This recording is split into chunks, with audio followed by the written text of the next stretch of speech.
have my own ancestors that I got to deal with. So this says light the darkness, ancestors, ancestral line, generational shift. What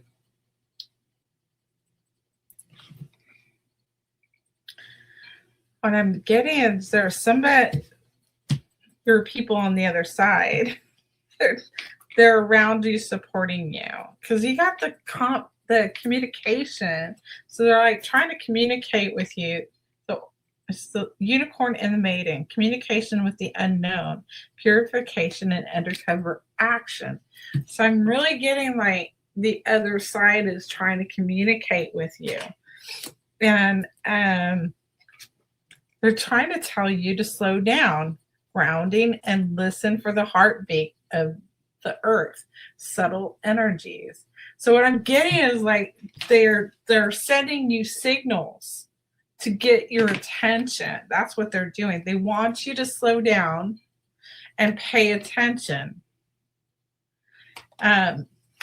because they are trying to communicate with you, whether it's through like, numbers or butterflies or insects or, whatever you're seeing, because you are seeing